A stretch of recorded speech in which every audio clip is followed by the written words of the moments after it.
ମୁଁ ହେଉଛି ରମେଶ ଚନ୍ଦ୍ର ଧଳ, ଉଚ୍ଚ ପ୍ରାଥମିକ ବିଦ୍ୟାଳୟ ଦିଗାପୁର ଶିକ୍ଷକ। ମୁଁ ଆଜି ସାହିତ୍ୟର କବିତା ବିଷୟରେ ପଢ଼ିବାକୁ ଯାଉଅଛି। ଟିକେ ପିଲାମାନେ ଶୁଣନ୍ତୁ। ରସବଣ ଶୈଳେ କଲେ ବସତି, ସୌମିତ୍ରୀ ସଙ୍ଗେ ପ୍ରଭୁ ରାଘବପତି।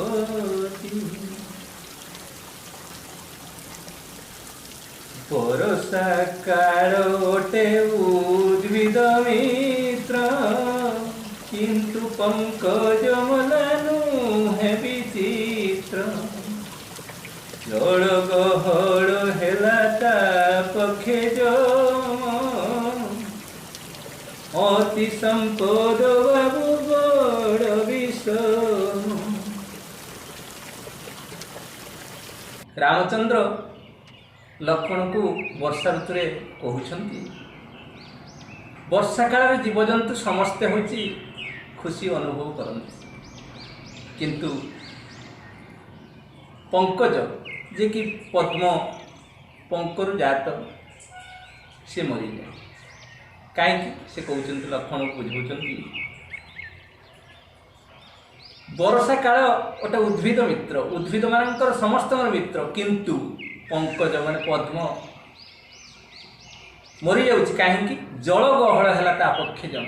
ଜଳ ଯେତେ ଅତ୍ୟଧିକ ଜଳ ହେଲା ତା ପକ୍ଷେ ଯମ ମାନେ ମୃତ୍ୟୁର କାରଣ ହେଉଛି। ତେଣୁ ସେ କହୁଛନ୍ତି, କବି କହୁଛନ୍ତି ଯେ ଅତି ସମ୍ପଦ ବାବୁ ବଡ଼ ବିଷମ, ଅତି ସମ୍ପଦ ମଧ୍ୟ ବଡ଼ ବିଷମ। ସେ ଯେଉଁ କହୁଛନ୍ତି, ବର୍ଷା କାଳ ଅଟେ ଉଦ୍ଭିଦ ମିତ୍ର, କିନ୍ତୁ ପଙ୍କଜ ମଲାନୁ ହେ ବିଚିତ୍ର। ଅତି ସମ୍ପଦ ବାବୁ ବଡ଼ ବିଷମ। ଅତି ସମ୍ପଦ ଯାହାର ଥିବ, ଅତି ଧନ ଦୌଲତର ଯାହାର ଥିବ, ପରିପୂର୍ଣ୍ଣ ଥିବ, ସେ ମଧ୍ୟ ବଡ଼ ବିଷମ ମାନେ ଅତି ମାରାତ୍ମକ। କାହିଁକି?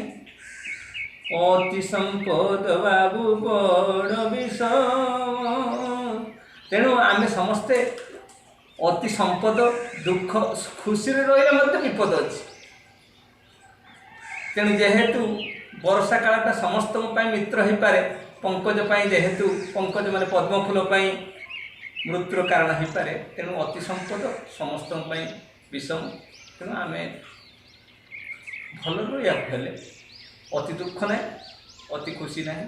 ସମସ୍ତେ ସବୁ ସମସ୍ୟାର ସମାଧାନ କରିବାକୁ ହେଲେ ଆମେ ସମସ୍ତେ ଭଲ ଭାବରେ ରହିବାକୁ ପଡ଼ିବ। ଏତିକି କହି ଆଜି ରହୁଛି। ଆସନ୍ତା ଥରକୁ ଆଉ ଥରେ ଆଉ ଅନ୍ୟ ବିଷୟରେ ଯେଉଁ ପାରାଗ୍ରାଫ ରହିଲା ପଢ଼ିବାକୁ ପଡ଼ିବ।